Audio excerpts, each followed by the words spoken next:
My name is Manfred Helber. I'm a Microsoft Most Valuable Professional in the category Cloud and Data Center. And in this video part, we are talking about typical management tasks in Windows Admin Center. And for sure, I will show you these typical management tasks in a long live demo session. Before we start with the live demo, let's have a short look at the Windows Admin Center itself. We installed Windows Admin Center in one of our previous modules. The Windows Admin Center is a locally installed web-based management tool to manage Windows Server, Windows Client, and for sure also Azure Stack HCI operating system and Azure Stack HCI clusters. Also in one of the previous modules, we already registered our Windows Admin Center configuration to Azure to unlock the hybrid capabilities. We will go deeper into these hybrid capabilities in one of the next sessions. So in this session, we want to focus on what are your typical management actions in Windows Admin Center you should showcase to your customer if you want to present Windows Admin Center and if you want to give your customer impression how powerful Azure Stack HCI in combination with Windows Admin Center is. So let's switch to the live demo environment. I have here my Windows Admin Center and I'm already connected to our Azure Stack HCI cluster. First, you should talk a little bit about the dashboard here, because the dashboard is really great. In my dashboard, I don't have so much workload. We will create some additional workload. But I can see I have this overview page here where I have the status based on the typical colors. Green, everything is okay.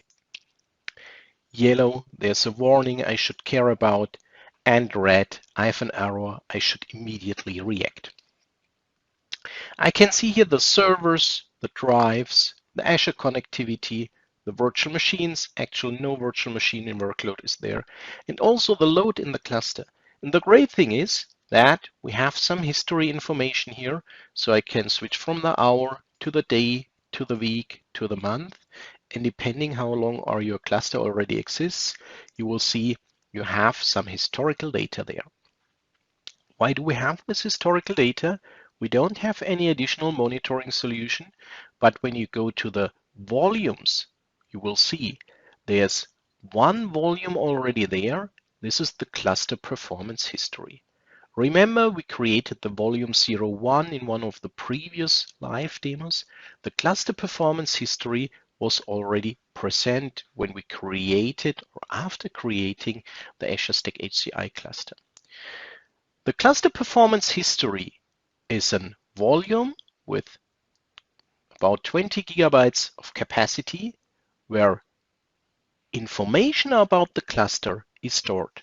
These are performance values, status values, and because they are stored here, I can also build this dashboard views with an historical view there, for example, to see if there were outages, to see if there were limitations and things like this.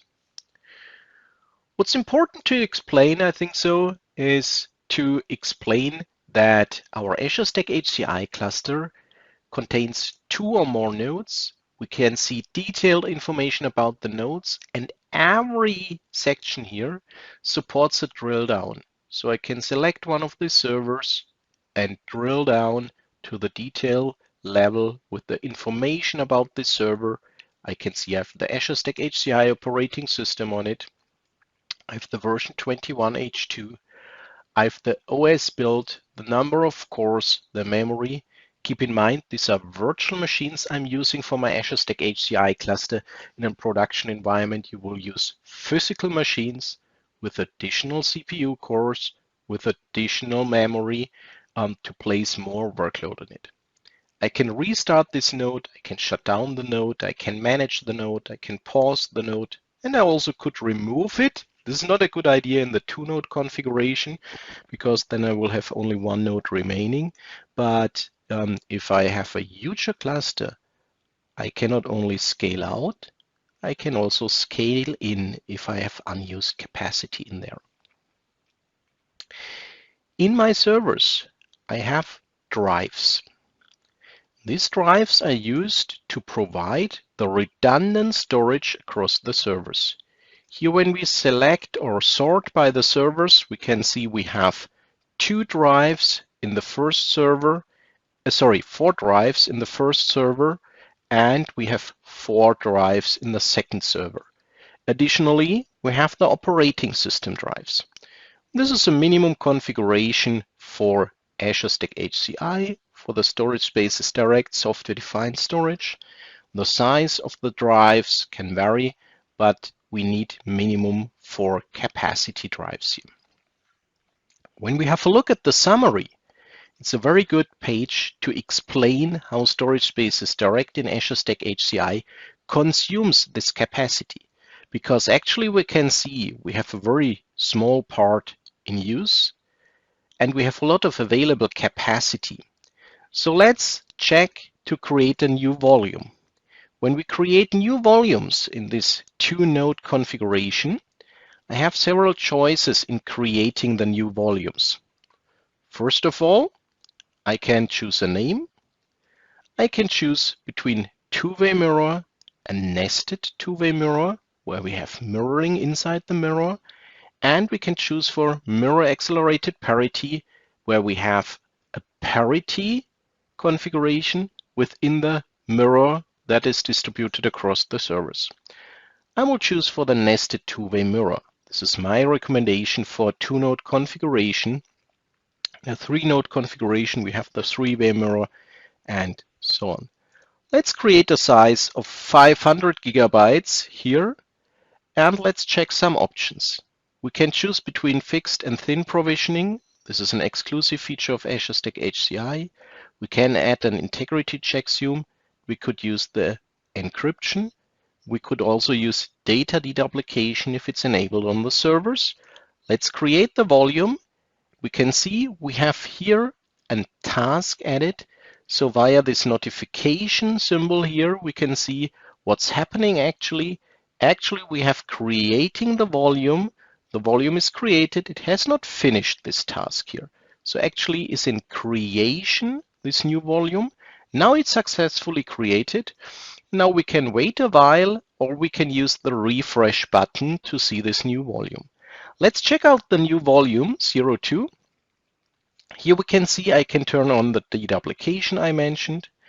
We can see the file system. It's the cluster shared volume file system on it.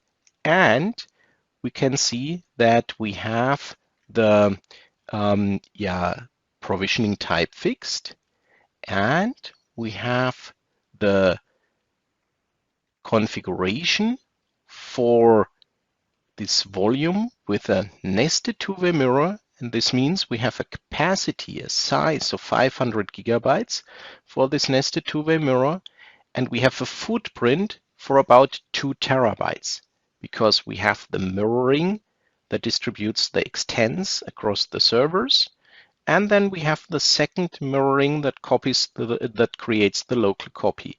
So 4 copies for each extent and 2 copies on one server, 2 copies on the other server, always on different disks. This is a great choice for redundancy in a 2-node configuration. We can also create volumes with a 2-way mirror. Let's check a 2-way mirror here.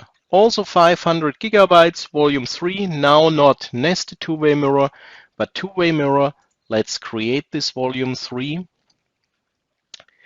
What you can see here, and you should showcase this if you explain Azure Stack HCI at the customer, that the redundancy is configured on the volume level, not on the pool level. This means you can have different volumes with different redundancy types. So the volume 3, when it appears here, and I can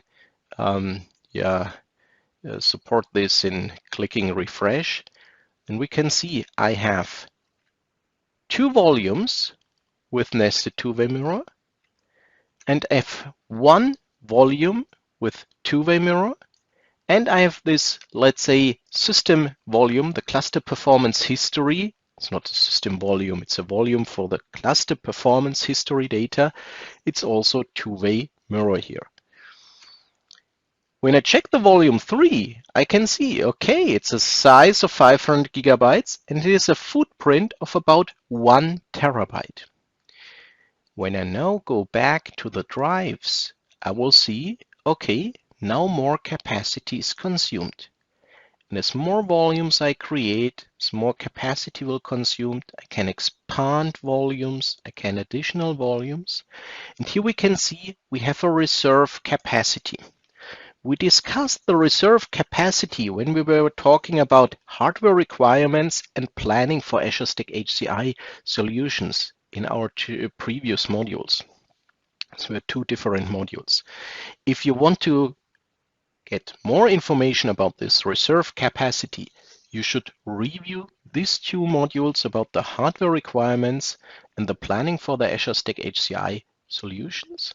In a few words, the reserve capacity is not a reserve drive. It's some capacity on each capacity drive to ensure that if one capacity drive fails, the rest of the capacity drives can rebuild the information we had on this drive with the free capacity that is provided by this reserve here. The reserve is not blocked. You see here this area with this marking for the reserve here, this one here. But if you build volumes, you can consume the reserve capacity. It's not recommended, but there's no hard blocker. So it's not a reserve where this capacity is write protected or where it's exclusively reserved for the reserve. You have to ensure that when you are building your volumes, you will not consume this reserve capacity. So you have to ensure that you end here so that you will have the opportunity to use this local rebuild. Okay, so we have seen the servers, we have seen volumes, drives. For sure in the drives, the interesting thing is this is our storage. So what happens if a drive fails? If a drive fails, the status here will change to red, or if we have an issue, it will be a warning. Then we can check which drive it is. We have an opportunity to retire this drive. We can get detailed information about the drive. We can see, okay, this drive here, how much data had we on it? Were there any issues in the past here? Maybe we had some issues in the last day. We can check this. Maybe we had some latency errors, things like this. And I can check in which server this drive is located. And when I click on the server, I can also check in which slot the drive is located.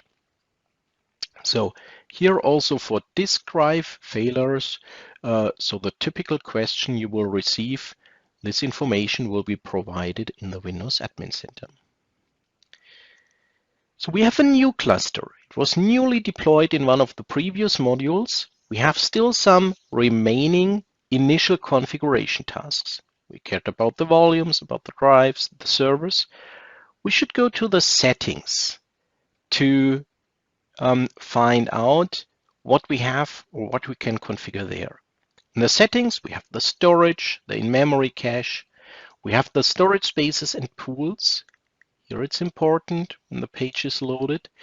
You can configure some default behavior of storage spaces direct. So for example, you can decide what happens if you add new drives to your server. Should they automatically be claimed by the pool, or will you manually add them on the software layer? In the default configuration, if you put new drives in each of your servers, these drives will be claimed by the pool and will be provided to our storage spaces direct pool to expand existing volumes or to create new volumes. Always retire failed drives. What should happen if a drive fails? Should it be retired automatically, or will you do it manually? If we have a storage failure, what's with the repair? Should I have a very low repair, so focus on the workload, or should I have a prioritized repair or the medium configuration, what's default. Here we have the name for the storage pool. This is default, S2D on name of the cluster. The storage pool version is very interesting because we are not running Windows Server 2022. We are running Azure Stack HCI. But the Azure Stack HCI storage pool version is named Windows Server 2022. If you upgrade your cluster from 21H2 to 20H2 to 21H2, or from 21H2 to a later version, here you can choose the storage pool version. If you once increase the storage pool version, you cannot decrease it to a previous version. So you have to think about this step. We can decide what's the default provisioning type, fixed or thin. Then we can decide about the storage bus layer. The connectivity between the servers is up. The SBL, the storage bus layer, is the connectivity between the servers.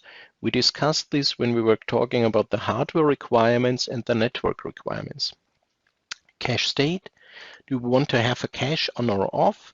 What's the cache mode for HDD? We also discussed this in the hardware requirements section. The cache mode for SSD, the cache page size, cache metadata reserve, and disable write cache if last node. This means in a two-node cluster, if one node fails, the question is what should happen with the cache on the remaining node? Should it be disabled or should it be enabled? It depends on your needs regarding the performance, redundancy. As you know, we have minimum 2 cache drives on each server if we are working with a cache. The cluster, we have the access point here. The access point is the name of the cluster. We created this when we created the cluster. We have the node shutdown behavior. So if we shut down a node, the cluster will live migrate the virtual machines to the remaining nodes. We have here the security settings for cluster traffic encryption, but these settings have been moved to the new security tool. We can have a look at this later. We have an automated virtual machine load balancing, and this is important because we didn't have this in older Hyper-V versions. We already had this in Windows Server 2019, yes, but if you have a customer that looked at Hyper-V in Windows Server 2012 and 2012 R2, he didn't have this feature, except if they would have licensed the System Center Virtual Machine Manager additionally. Here it's included. Then very important, we need to configure a witness. It's not done till now, and the witness configuration is provided here in the Windows Admin Center. There are 2 options available for the witness. There's a file share witness. If you choose a file share witness, you only need to specify a server name.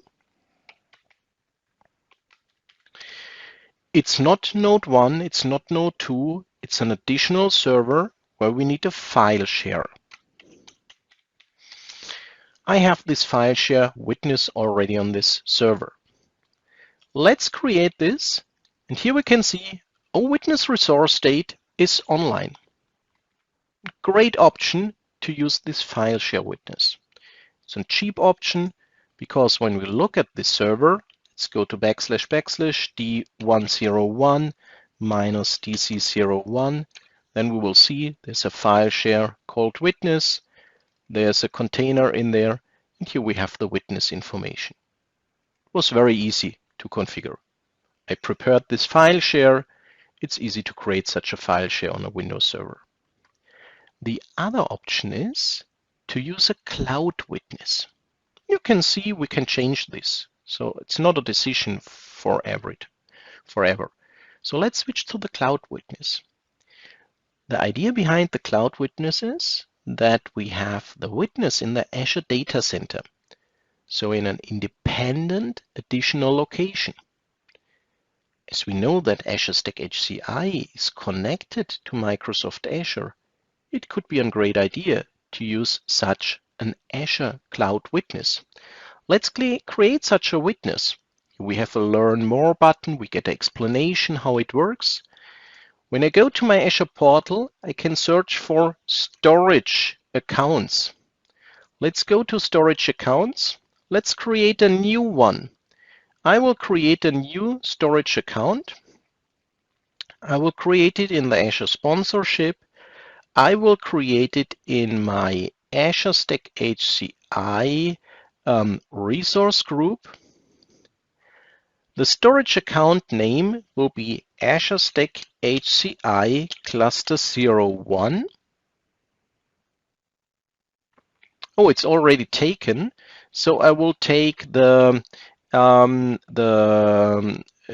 storage account Azure Stack HCI.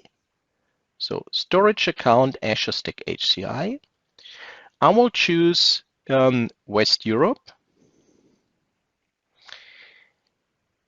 I will create performance standard. This is fine. No geo-redundant storage, only local redundant storage. So we can see it's mainly choosing a subscription, a resource group, and defining a name. Now I can preview and create. So it checks, validation is passed, and now this is created in Azure.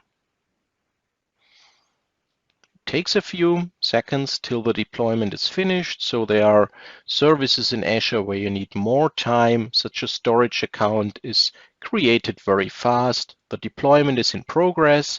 We will see the result here. The storage account Azure Stack HCI. SAASHCI is the name I've chosen for this storage account here. Now it's created, and I can go to the resource. And when I go to the resource, I will find some access keys. In the access keys, I have the storage account name. This is one thing that is important. I can add the storage account name here. Then I need the Azure Storage Account key. The storage account key is hidden here, but I can click on Show Keys, copy this one, hide the keys again, and enter the key here. The Azure Service Endpoint is optional. When I now click on Save, I will see saving the witness settings, and then I will have an Azure witness. You can see again the option, it's online. So it depends on your preferences. It depends on your scenario if you prefer the local file share witness or if you prefer the Azure witness. We don't have a support for a disk witness for Azure Stack HCI. This is the reason why Microsoft removed it here in the Windows Admin Center. This is fine. And it's important to have a witness. It's not only important in the 2-node cluster, it's also important in the 3, 4, 5-node cluster and so on. So here we have the witness. Okay, we have affinity rules in the cluster, and you should walk through these features because usually the customers are not familiar with the latest Hyper-V features here. We can create affinity rules to define which virtual machines should run preferred together on one host and which virtual machines should run on separate hosts if you have specific workload requirements. In the Hyper-V host settings in general, we should customize our path. I will customize my path to the C drive, the cluster storage, and we created some new volumes. Sorry, I want to go to the C drive. I want to go to the volume 02. I want to create a new folder, and this new folder has the name VMs. I want to choose this VMs folder here. This is what I want to choose for my virtual machines. And also for the virtual machine path, let's go to C drive, the cluster storage, the volume 02, and the VMs folder. And I will save the settings. I can configure well-known Hyper-V settings like enhanced session mode, NUMA spanning, live migration settings, and storage migration. The Azure Stack HCI part will be part of a dedicated module where we are focusing on the hybrid services. Here we can have a look at the Azure Stack HCI registration. We have seen this already. It's registered, it's enabled, connectivity is there. And we can decide about the activation for the virtual machines. In the Activate Virtual Machines, we can set up the activation via purchasing the Windows license via Azure. And here I can see, in order to enable Windows Server subscription, first get updates. I will showcase this to you, how you can get updates. The alternate option is to use existing Windows Server licenses via Bring Your Own License. And in this option, we enter the data center keys we have for our Azure Stack HCI hosts, because we maybe bought additional licenses for Windows Server data center from our hardware vendor, from our OEM. These licenses can be added here to activate automatic virtual machine activation. The Azure benefits will also show that we should install some updates. We will do this at the end of this module, and we will have an additional module where we talk about hybrid capabilities in Windows Admin Center, and there we will see how to enable the Azure benefits. So the settings, we have seen this here. Now we are ready to create virtual machines. We are ready to create some workload here. And it's very easy to create virtual machines via the Windows Admin Center. So you can add the virtual machines. Maybe your customer is familiar with Windows Admin, with System Center Virtual Machine Manager or with Hyper-V Manager. These tools are still available. But here in the Windows Admin Center, we have a new user experience. We have the VM01 here. We can select for the generation 1 or 2. We can select for the host. Here we have a recommendation because the Windows Admin Center checks which of the two nodes has more resources available. Actually, both hosts have the same amount of free resources, and in this scenario, the Windows Admin Center recommends to use the first host. When I create the second virtual machine, the recommendation will be to use the second host, as long as the situation is that the usage of the resources is the same. If we start more VMs on the second host, then Windows Admin Center will recommend to place new virtual machines on the first host, because usually we will have more free resources there. The path, we customized this in the settings. Number of virtual processors, we have the nested virtualization, processor compatibility if we need this in our cluster, if we are running different CPU versions on our cluster nodes. Networking settings, we can add a virtual hard disk here, and we can decide for an installation ISO file, or maybe install from an network installation share, or install an operating system later. Now when we create this virtual machine, we will be successful. Remember, when I showcased you creating a virtual machine in one of the previous modules, where we didn't have register the Windows, the Azure Stack HCI cluster via Windows Admin Center in Azure, then we were not able to create new virtual machines. Now I can create the virtual machines, I can start them, and this is the limitation we have. If we don't have registered Azure Stack HCI, as soon as it's registered, we can also create new virtual machines.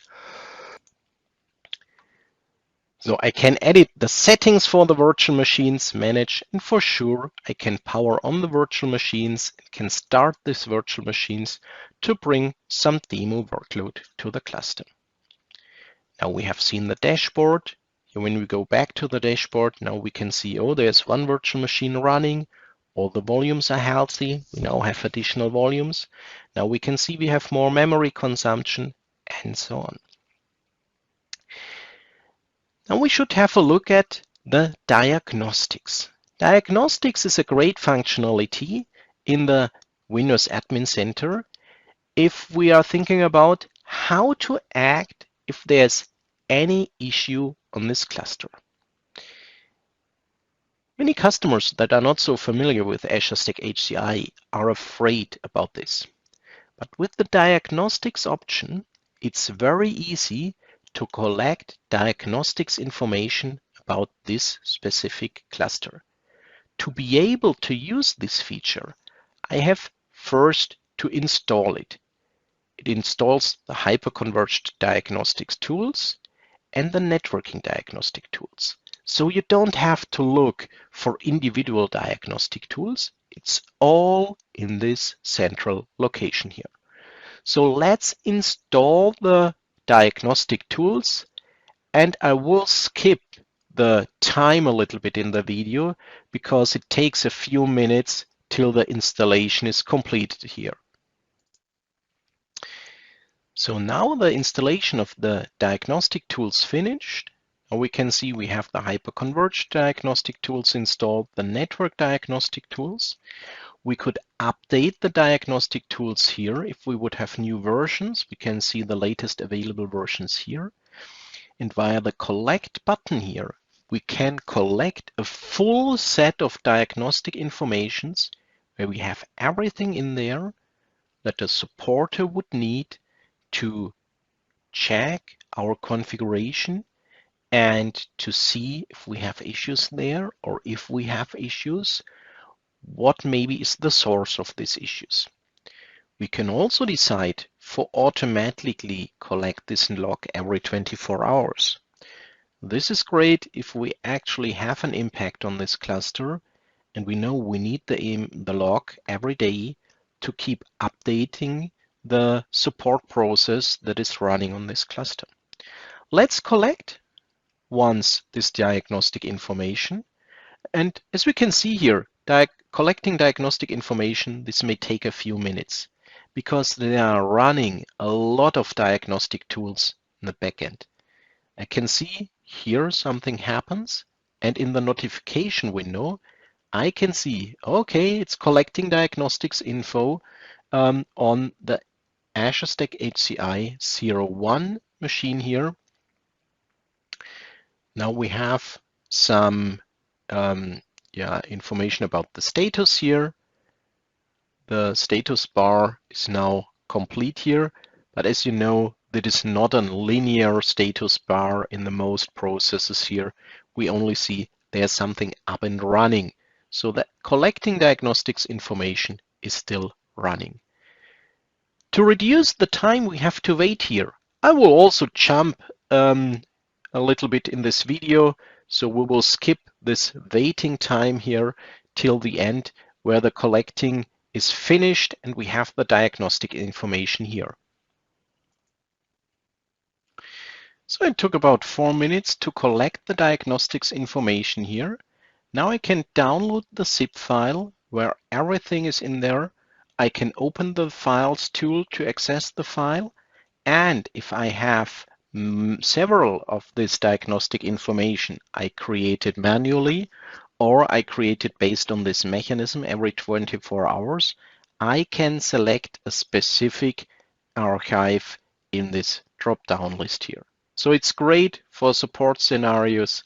It's also great if you want to have some documentation information about the specific configuration here. Okay, diagnostics. So we are still what you should showcase, and here you have seen if you present this to a customer, you should plan some time to maybe present other things in this time, maybe to take a short break to answer some question from the customer. What you have already seen when we configured Windows Admin Center, when we are in the dashboard or in the settings, we have directly access to the Azure resources of this Azure Stack HCI cluster in the Azure Data Center. And I think it's very important to also showcase this. The Azure connection is connected, and now we can view the Azure resource in the Azure Data Center. It opens an additional tab, and in this tab I can see the Azure Stack HCI registration status in Azure. I can see my 2 nodes. I can see detailed information about the nodes. I can drill down to the nodes. I see both are connected. I can unlock additional monitoring capabilities. I can work with extensions, configurations. We have a preview of tasks to automate things on such an Azure Stack HCI cluster. So it's really powerful what is already there in combination with the Azure registration. And a lot of new features will be seen there in the future. Regarding the costs, you can showcase the customer what will be charged for this cluster. Here I have a configuration with total physical cores, 4 cores, 2 cores in each server. Yes, this is only for demo purpose. It's not enough for a lot of physical productive workload. There you will see usually 16 cores, 20 cores, 32 cores, 40 cores, so a huge amount. We had some planning in the part where we talked about planning for Azure Stack HCI solutions, and you have seen the amount of CPUs we needed for a specific workload. But here you can exactly see what you are charged for. We registered this cluster a few hours ago, so we will not be charged for this course for the next 60 days here. Let's go back to the cluster manager in Windows Admin Center. For sure, if you walk through the Windows Admin Center, you will discover a lot of additional features that can be interesting for a demo, for proof of concept. In our next modules, we will focus on the hybrid capabilities in the settings, but also for settings like Azure Monitor or Azure Backup. I will close this module with going together with you to the update sections.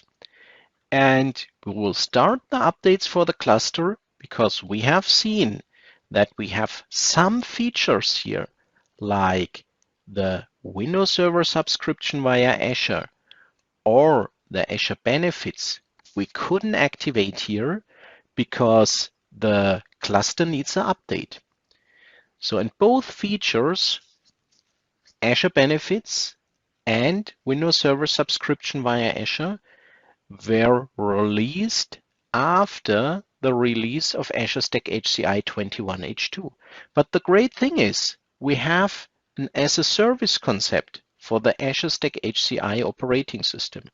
This means if there are new features, I don't need new licenses for my hosts.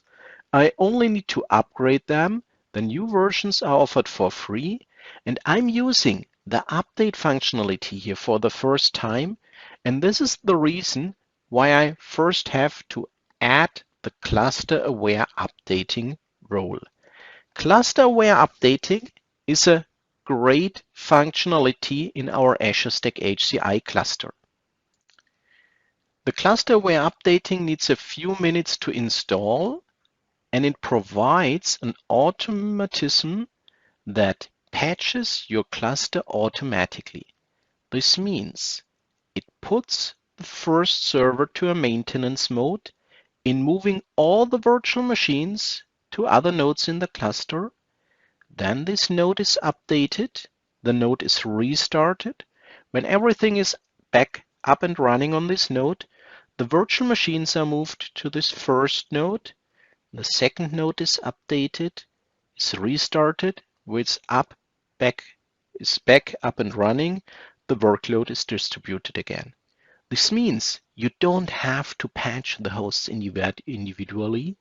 You only choose the updates from this central point here. You decide for the updates, you push the updates onto the machines, and the rest is done automatically. As more complex your cluster is more careful you should be there, but it also works with a cluster with 3 nodes, 4 nodes, 5 nodes. But you can imagine if you have a huge, powerful workload there, then the live migration will need some time, then the restart maybe will need some time, The live migration back will need some time. So in a huger cluster with a huger workload, it will take some time till the update is finished. And for sure, after finishing the updates, you should check if everything works. Yes, if it doesn't work, you will see the information. If you have configured Azure Monitor, you will be notified, but it's always a good idea to also check it here manually. The interesting thing is, Microsoft recommends to install these updates. We will check them. When we go to the history, we can see which updates have already been installed. No updates. This is a new cluster. If there are new versions of Azure Stack HCI, so we have the latest version here, 21H2, but if a customer would have 20H2, the customer will see here the new version of Azure Stack HCI, and the customer can decide if he only wants to have the quality updates or also the feature and version upgrades to a new version. We can decide here for it. And we will also be able to install hardware updates if we have an integrated system. So here we can see we get the .NET Framework update on both nodes, the Defender antivirus, and the server operating system version 21H2, a cumulative update for March 2022. Okay, let's install these updates. And as I mentioned, this takes some time. It wouldn't be interesting to watch all the time at the update process. But here's the interesting step where I can see, okay, if you have an integrated system, here you can select for hardware updates. I have virtual machines, so no hardware updates. And in physical machines, we only get the hardware updates for integrated systems or for systems where the hardware vendor provides these updates. Let's go to next. We see the install step here. We see what is installed. And now with installing, the installation starts. We will not have a downtime for the workload because the virtual machines are migrated via live migration between the nodes. We will see the process. The update process is checking the nodes. Here we can see waiting until updating is completed before using any other tools to update this cluster. So we shouldn't update anything now. We should not configure any maintenance tasks manually now. And here we can see, okay, the status is staging on the first server. This means bringing the virtual machines to the other host. The second host is waiting for the next steps. When the staging is finished, the first node will be updated, then the first node will be restarted, and everything happens automatically. As I mentioned, this also works in larger clusters with 3 nodes, with 4 nodes, and you can imagine as more nodes I have, as more time I save with this feature. Here I can see, okay, now it's installing on the first node. The second node is still waiting. When it's installed, the node is restarting and so on. Important is to keep in mind, if you enable cluster-aware updating, we did this here, then I can schedule updates manually. But if I don't install the updates manually, we will have an automated process that automatically brings this quality updates, this monthly updates to our cluster. So it's still possible to do it manually. If you forget to do it, you miss to do it, the cluster will be updated automatically. Okay. And now we will not wait any longer for the update here, because you can imagine it continues with installing, then restarting, then validating, and then it continues with the next node. And when we have more than 2 nodes, then it starts here, then it goes to the next one, then to the next one, and so on. And when it's finished, get the information, so now update it to the next version.